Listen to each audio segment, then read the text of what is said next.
C'est un plaisir pour nous de vous retrouver comme toutes les semaines. Bonsoir à tous et bienvenue dans ce 157e numéro de l'émission Défense citoyenne, un hebdomadaire qui vous donne toute l'information sur les forces de défense et de sécurité. Comme d'habitude, nous allons démarrer avec l'édito de la semaine et c'est signé Colonel Mariam Sagara.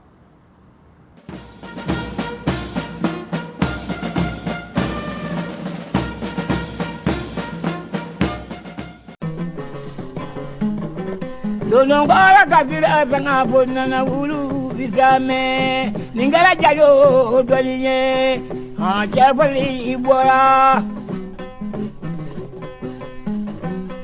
ila mama rasula jadindo maja nyamina araba kale odo maja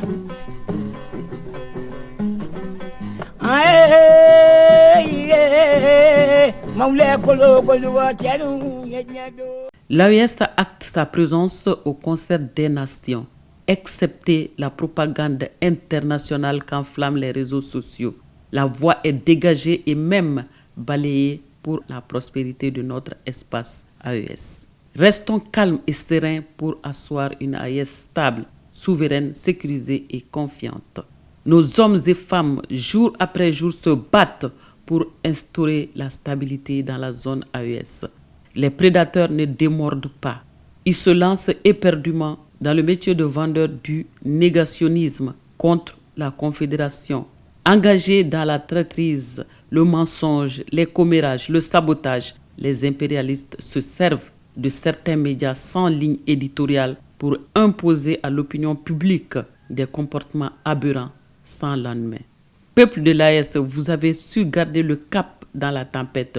Vous avez tenu fermement la barre et resté encore solide et unis dans cette épreuve programmée par les sans-foi ni loi et leurs sponsors. Gardez confiance à nos institutions et à nos forces de défense et de sécurité qui ont le courage et la compétence nécessaires pour garantir la sécurité. Sanguinaires injustes, abstenez-vous, car l'heure n'est plus à l'exploitation de l'homme par l'homme. C'est fini. L'exploitation d'une nation par une autre nation. Le message de l'AES à ce niveau est clair. Il n'y aura à l'avenir ni exploiteur ni exploité. Peuple de l'AES, restez serein. À travers des médias propagandistes sans crédit moral, ils séduisent nos intellectuels, nos personnalités dans l'espoir de reprendre leur position dans l'espace AES. Ils s'organisent encore pour nous diviser et puiser nos ressources intellectuelles, personnalités, artistes, chercheurs. J'allais dire peuple de l'AES tout court. Soyez donc sereins et ne cédez pas à la tentation. La convoitise des pays colonisateurs continue. Leur caporalisation perpétuelle plane et menace toutes les bonnes initiatives à l'image de l'AES. Le terrorisme imposé au Sahel sera sans doute vaincu. Il sera vaincu grâce aux peuples qui ont compris le piège, le complot des impérialistes. Nous demandons à tous les Burkinabés, Nigériens et Maliens de faire bloc et être plus soudés contre l'envahisseur. La conviction de nos chefs d'État, c'est un Sahel débarrassé complètement de toute espèce sanguinaire. Certes, la route de la souveraineté est difficile, mais nous ne sommes pas seuls. Nous sommes unis et déterminés à faire face à l'adversité. Rassurez-vous que partout où les terroristes sèment la peur, les forces de l'AES récoltent la victoire. Bato majarani mari basri dangoma atarida. Bato majarani tamade ndri jebaro atarida.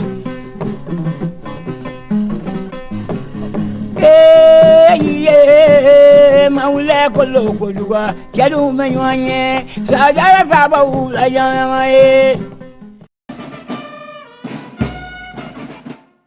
Dans l'armée malienne, le leadership est la chose la mieux partagée. À tous les niveaux de formation, On apprend aux éléments, aux forces armées maliennes, comment gérer les hommes.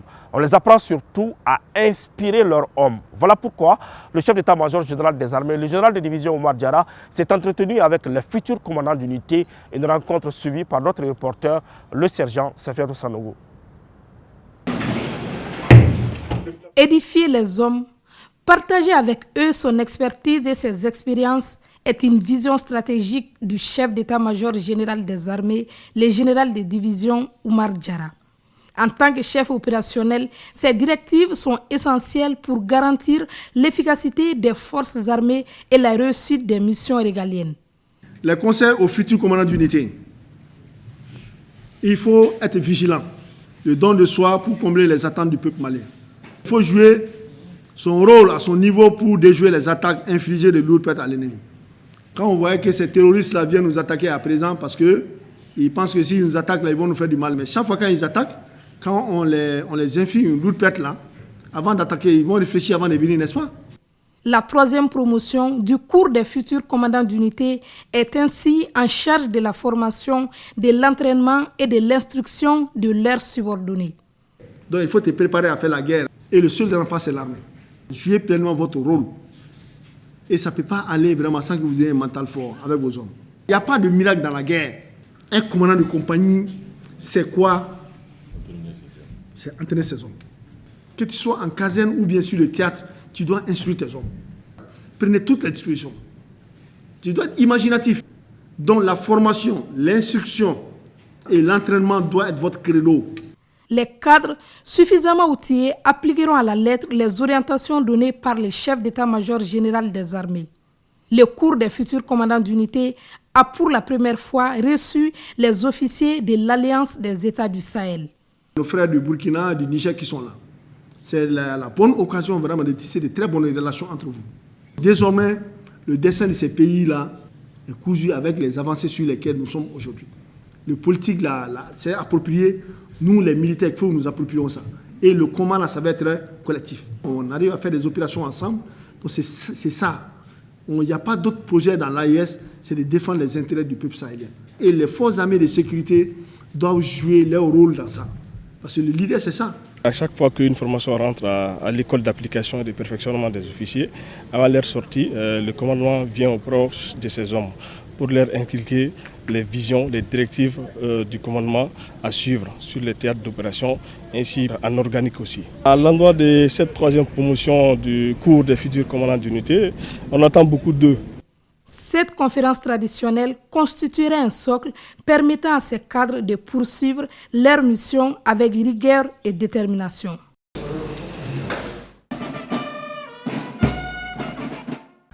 Les portes du Mali sont toujours ouvertes aux enfants qui veulent revenir à la raison. Justement, cet appel du ministre de la Défense et des anciens combattants a été entendu par certains membres des groupes armés terroristes. Ils ont déposé leurs armes au niveau de la région de Tombouctou. Suivons cette réédition et surtout leurs témoignages.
نانك مع السا ديك الشغل واتاجل الشغلة أول من مرسيل ديك فيلاج واته المجرى المجرى ديك فيلاج واها يا كومينت عن دويتر دي سيركل دي بونام دي ريجون دي تمبكتو ما موس مساج واتلت دي جنت وين مالي راه ولا نغي جنت انا مالي فو كالي نرك الشغل وانا قلن مالي لا الناس ما موس مساج واتلت دي بوبولاسيون سون دانين دارا نغي بوبولاسيون مالي يصير هنا نرك دينا تلغين صار سني صار بسوي مالي فلسنت ما موس مساج واتلت دي فامات وين مالي ميساج على جان الشغل هسكن الخارجين رشا سم السنة ما موس مدر الواشرين تلت النيد سون دانين دارا الخارجين جان الشغل هسكن اللي لا سم السنة ديك فيلاج واته المشرع المشرى عندك فيلاج وايا كومين دي ويكي دي تترمسل أبرز غرمي ورعبري الحي ما الشغل الناس تماسن الفقي ما مسارت واسطو فراد دغمانك تبارك الله وروف راغاها والضغمان ما يعني نيت نكون غاور تجري وهرب تبارك الله ويجري ولا ما تنفر الشغل وانا سدو سوي مالي جاني الشغل هوسكي دفل دي تترمسد ما كتوجن ده تبارك الله ورنها غدا لباس ما مس مساج واتلت ندي شينتم والمالي أرها غادي نرك الشغل وتاني شلنيه ننقلنا مالي لا ناس ما مس مساج واتلت ندي بوبولاسيون ومالي أرها غاسير إنها نرك الدين تلغين صار سنة مالي ما مس مساج واتلت ندي فامات ومالي جا سنة الخارج جيت ما مس مدر واشرين تلت ند جا الخارج جاني صار له سمالي فوق. Sur le théâtre des opérations, le génie militaire abat un travail remarquable. Si aujourd'hui les terroristes sont en débandade, ils s'attaquent à des cibles molles, c'est-à-dire aux civils. Ils s'attaquent aussi à nos ponts et à nos routes. Le génie militaire répare tout. Sur le théâtre des opérations, le génie fait de son mieux pour réparer les routes endommagées par la pose d'engins explosifs improvisés. Aujourd'hui, dans l'émission Défense citoyenne, notre reporter Alassane Amadou a décidé de faire un zoom sur ce travail effectué par le génie militaire sur le théâtre des opérations.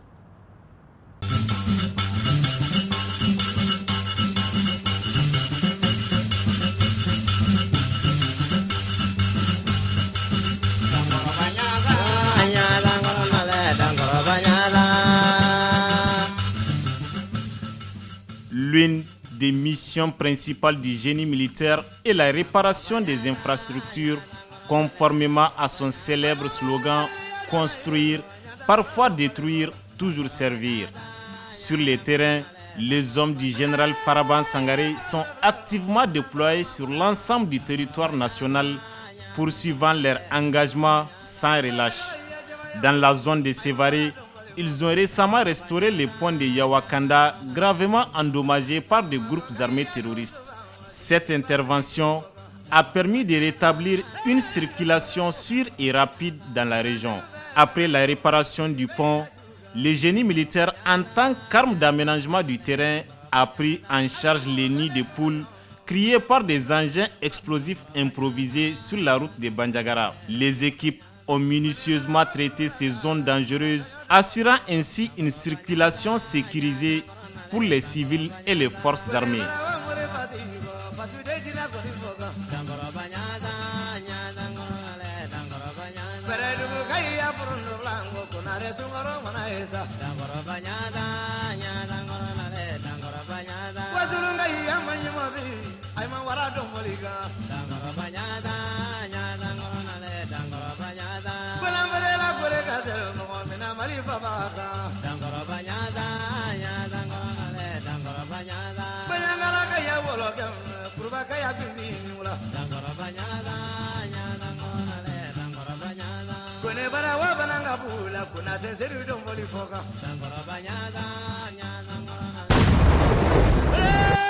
Nous allons faire une approche. Aujourd'hui, rien n'entrave la capacité des forces armées maliennes à maintenir leur présence sur l'ensemble du territoire national. Et si les terroristes pensent que détruire les ponts ou poser des engins explosifs improvisés est un moyen de pression, qu'ils aillent approfondir leurs recherches sur les ingénieurs de combat. car l'armée malienne vient de loin. Avec des origines braves et dignes, les mines, la destruction des passages ne peuvent les arrêter. Ces descendants de Bazani Tera, de Firoun Ag Alinsar, de Koumi Djossé, j'en passe volontiers, ont la mort dans leurs veines. Mourir pour la patrie, la famille est un credo demandé.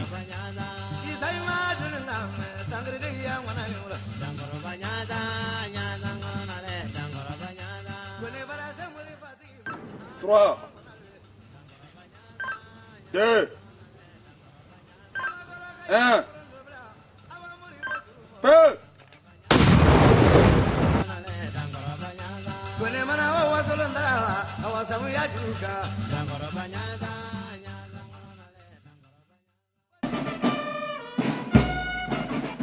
Restons sur le théâtre des opérations. À présent, nous vous proposons le bilan des différentes opérations menées sur le terrain. Cette semaine, l'état-major général des armées a mené plusieurs opérations couronnées de succès sur les différents théâtres de l'opération Maliko. Des opérations au cours desquelles les vecteurs aériens ont joué un rôle déterminant. Au titre du théâtre Est de l'opération Maliko, au cours de la semaine, les FAMA ont effectué plusieurs opérations allant du ravitaillement à la sécurisation aux opérations d'opportunité dans les localités de Gossi qui ont produit des résultats suivants. La neutralisation d'un terroriste, l'arrestation de 3 suspects dont les nommés Abdou Rabihi Mahamar, ex-combattant et membre des forces de libération des régions du Nord, et Saïguedou Maïga. Les intéressés étaient des collaborateurs du terroriste Abibou Hamey, neutralisé à Gossi le mois dernier au cours d'une opération des FAMA. Les suspects ont été remis aux autorités compétentes pour enquête. Aussi, plusieurs matériels de guerre ont été saisis.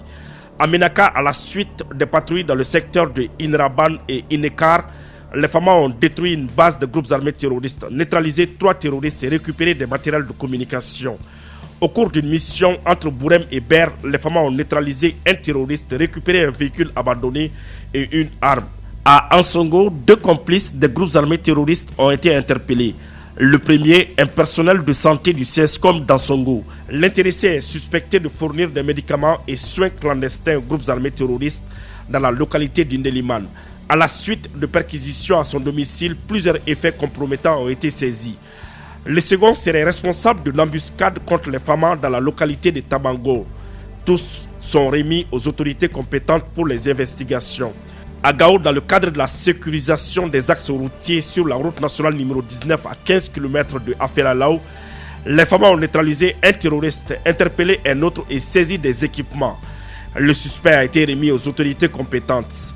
Concernant le théâtre centre, à Nara, à la suite d'une mission de ratissage dans le secteur de Mourdia, les FAMA ont détruit une base de groupes armés terroristes à Nyamana, neutralisé 3 groupes armés terroristes à Douabougou et récupéré des matériels divers.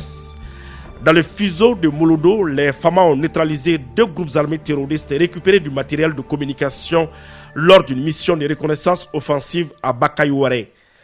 Dans le secteur de Nyono, précisément à Pointa, 2 individus suspects ont été interpellés en leur possession des objets compromettants. Les enquêtes sont en cours. À Djéné, au cours d'une mission de ratissage dans les localités de Sunga, Marka, Sonta, Dougouni, Wolon, ainsi que dans la forêt de Bozola, les FAMA ont neutralisé 15 terroristes et récupéré plusieurs équipements. À Gundam, dans la localité de Fatakara, 15 suspects ont été interpellés. À Badjangara, à la suite d'une mission de recherche du bus enlevé, les FAMA ont neutralisé 4 terroristes, interpellé 2 suspects et récupéré plusieurs matériels. À Togeore Koumbe, au nord de Geledje, une base a été détruite, faisant une dizaine de victimes terroristes, des véhicules et dépôts logistiques détruits. Outre les opérations contre les groupes armés terroristes, les forces armées maliennes ont suivi des missions de sécurisation des personnes et de leurs biens sur l'ensemble du territoire national.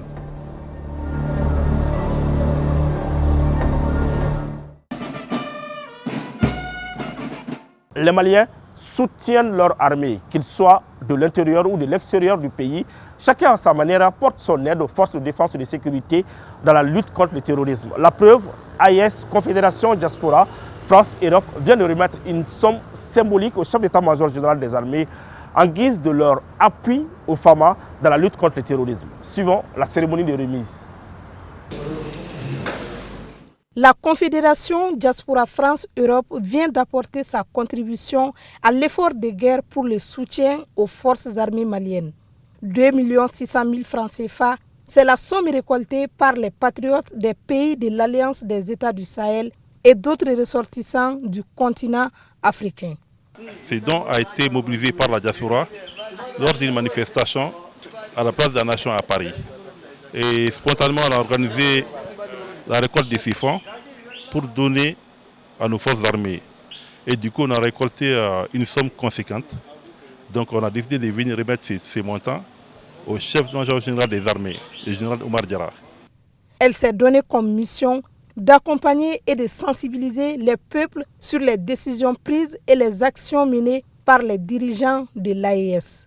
Quand on dit l'Afrique, c'est l'ensemble de ses fils, l'intérieur comme l'extérieur. Nous sommes fiers de notre armée. Nous sommes très contents de ce qu'ils sont en train de faire, comme retrouver la souveraineté, raison pour laquelle quand on organise la manifestation, les peuples de l'AES au niveau de la diaspora, n'hésitez pas de venir participer à ces manifestations et contribuer pour pouvoir donner les peu de moyens que nous avons pour l'effort de la guerre. Parce que quand on dit un État, c'est avec sa population. À travers ces gestes patriotiques, ils honorent la création de l'union des 3 pays et réaffirment leur détermination à poursuivre les objectifs communs. Cette initiative contribue à renforcer la solidarité et l'engagement entre les peuples des 3 pays, consolidant ainsi l'unité et la résilience de l'Alliance des États du Sahel.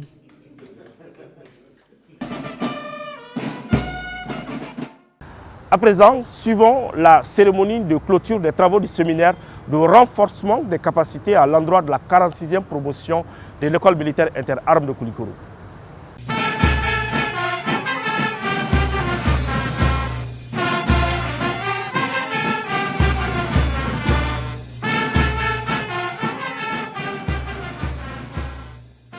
La formation est l'essence de tout succès. Un mois durant, 176 officiers de la 46e promotion de l'école militaire interarmes de Koulikoro ont été outillés sur le leadership, l'histoire militaire, l'histoire du Mali, les valeurs cardinales et la responsabilité. Au nom de mes compagnons d'armes, je voudrais saisir cet instant pour saluer et témoigner toute notre reconnaissance à tous ceux et toutes celles qui ont contribué de près ou de loin à la bonne conduite de cet important exercice, qui est une première. Cela a été et demeure un honneur pour nous d'acquérir, après une formation d'officier, un renforcement de capacité qui nous est nécessaire. Car aujourd'hui, mieux qu'hier, avec honneur et dignité, connaissant nos traditions et coutumes, sachant d'où nous venons et encore mieux où nous allons, nous vous affirmons que nous sommes fin prêts à servir chacun de nos armes à la hauteur de vos attentes. Durant ces 4 semaines, nous avions pu apprendre que la valeur d'un homme se mesure aussi par son humilité, son courage d'affronter n'importe quelle situation et sa sagesse face à ces moments de déstabilisation. Que l'officier est un meneur en temps de paix comme en temps de guerre, que l'on est chef par notre position, mais leader par nos actions, que le petit détail ignoré peut être fatal et qu'il faut toujours œuvrer dans le sens du collectif. En décidant d'ouvrir cette formation pour les jeunes sous-lieutenants, le chef d'état-major général des armées ne s'est pas trompé. Une mission, un moyen et un résultat. La mission a été exécutée avec professionnalisme par le corps professoral et surtout nos remerciements à travers les intervenants civils et extérieurs. Aujourd'hui, je reprends toujours en disant que nous avons une expertise avérée dans presque tous les domaines au niveau des forces armées et de sécurité. Cela se confirme encore une fois avec cette formation de renforcement des capacités pour les jeunes sous-lieutenants. Aux jeunes sous-lieutenants qui sont aujourd'hui la fierté de notre armée. Leur sortie coïncide avec la montée en puissance des armées du Mali et de celles de la Confédération des États du Sahel. Nous le souhaitons bon vent et surtout qu'ils n'oublient jamais qu'ils sont bien outillés pour faire face et relever les défis qui se présenteront à eux. Bonne chance à nos jeunes sous-lieutenants. Vive les femmes. Séminaire après séminaire, les officiers de la 46e promotion de l'EMIA sont sitôt prêts à relever les défis.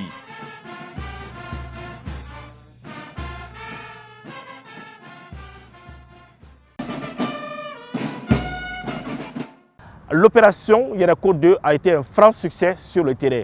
Une opération constituée des forces du Mali, du Niger et du Burkina Faso, une force dénommée la force conjointe de l'AIS. Aujourd'hui, dans l'émission Défense citoyenne, le colonel Ibrahim Samassa revient sur cette opération dénommée Yerako 2. Suivant. Avant l'opération Yerako 2, il y a eu une première opération qui se dénomme l'opération Yerako 1. Et après le rétexte de cette opération, les plus hautes autorités militaires ont décidé de faire une deuxième phase qui s'appelle l'opération Yerako 2, qui s'est déroulée dans la zone de 3 frontières du 25 deuxième mois au 26 troisième mois, soit 10 jours d'opération conjointe des 3 armées. L'objectif est de conduire des opérations simultanées d'abord sur chaque territoire et des opérations coordonnées dans la zone de 3 frontières pour lutter efficacement contre les groupes armés, les terroristes et les bandes criminelles, et avec une jonction de ces 3 armées au niveau du point triple, c'est-à-dire que la zone des 3 frontières. L'objectif aussi, c'était de rassurer les populations et d'avoir la confiance entre populations armées, et surtout l'opéralisation de ces forces, qui est une volonté politique et une volonté militaire qui s'est réalisé sur le terrain. Les 3 armées se sont rencontrées au point triple et ça s'est bien déroulé. Parce que les groupes armés terroristes ne connaissent pas de frontières. Ils attaquent au Burkina, ils viennent se réfugier au Mali. Ils attaquent au Mali, ils partent se réfugier au Niger. Maintenant, en mutualisant nos efforts, nous allons lutter efficacement contre ces groupes armés. Et d'autres objectifs surtout, c'est lutter efficacement contre ces groupes armés terroristes et assurer la libre circulation surtout au niveau de cette bande frontière et des personnes et leurs biens. Contribuer à la relance socio-économique. Vous savez, il y a les grands marchés, les grands foires, à savoir Tessit au Mali, Marcoy au Burkina et Bangui-Laré au Niger. Il faut que les habitants de Tessit puissent participer librement aux foires qui se tiennent peut-être à Wanzarbe, et les Burkinabés de Marcoy puissent participer aux foires de Tessit. La zone de 3 frontières, c'est surtout la zone de prédilection des groupes armés terroristes, à savoir l'ISS et les JUNIM. Au niveau des 3 frontières, ils ont des bases de transit, des bases temporaires et des bases fixes. C'est ce qui nous a poussé à faire l'opération de la zone des 3 frontières. Il y a d'autres zones, il y aura d'autres opérations, que ce soit tripartite, les 3 armées, bipartite entre les 2 armées et dans d'autres zones. Moi, je pense que le bilan a été vraiment positif avec plusieurs interpellations, et plusieurs détructions de bases GAT, et plusieurs saisies de matériel, à savoir les moyens roulants. Et ça, ce n'est que le début, c'est pour s'assurer de l'opéralisation de cette force. C'est une réalité. Ces forces sont vraiment opérationnelles et il y aura d'autres opérations, comme je l'ai dit précédemment, et tripartites dans d'autres zones et bipartites dans d'autres zones de frontières. Vous vous rappelez certainement, la semaine passée, nous vous avons proposé l'intervention de Moussa Ag Acharatouman, membre de la commission défense du Conseil national de transition. Aujourd'hui, nous vous proposons la suite de son intervention à suivre avec beaucoup d'intérêt. Je pense que c'est une bonne action appelée d'un titre. Premièrement, d'abord, l'État va pouvoir récupérer des hommes en armes. Donc, démobiliser des gens, limiter les mouvements des hommes en armes, ce qui va faciliter même le travail désormais à l'État de savoir qui est terroriste, qui ne l'est pas. Ça, c'est le premier avantage. Le deuxième avantage, c'est que l'État va pouvoir récupérer des combattants aguerris, qui savent faire la guerre, qui connaissent la menace, qui l'ont côtoyé au quotidien, qui l'ont combattu au quotidien. Par exemple, quand vous prenez des éléments affiliés au Gatia ou au MSA qui sont ici de la région de Menaka et de Gao, vous avez en face des gens qui ont fait pratiquement 10 ans de guerre contre le terrorisme. Ils ne sont pas comme les soldats qui n'ont jamais combattu Al-Qaïda ou Daesh. Ça, ce sont des gens qui ont combattu le terrorisme pendant plus d'une dizaine d'années. Si on récupère ces jeunes-là et qu'on les réinsère dans l'armée, c'est une plus-value aussi, c'est un plus, parce que là, l'armée va avoir désormais à son sein des jeunes qui connaissent la menace, qui savent faire la guerre, qui sont habitués au maniement des armes. C'est quelque chose aussi d'extrêmement important. Le troisième, c'est que ça va permettre à un certain nombre de communautés qui étaient restées en périphérie de tout ça, de comprendre qu'ils sont des citoyens maliens comme tous les autres et que leurs enfants peuvent avoir accès à l'armée comme tous les autres et que leurs enfants aussi peuvent participer à la sécurisation de leur communauté, de leur village, de leur famille, de leur fraction comme tous les autres. Et ça va permettre à l'État aussi désormais d'éviter tout ce qui est problème intercommunautaire ou intracommunautaire. Et vraiment, on espère que c'est un processus qui va avancer vite, parce que plus on désarme les gens, plus ils intègrent, plus ils sont sous les drapeaux, mieux c'est pour eux. À présent, hommage maintenant à ceux qui ont fait le sacrifice ultime pour la patrie. C'est une réalisation du colonel Mariam Sangara et de l'adjudant-chef Adama Traoré. Suivons.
Ainsi s'achève ce 157e numéro. Merci de l'avoir suivi. Un grand merci à toute l'équipe de production. Nous vous donnons rendez-vous la semaine prochaine, Inch'Allah.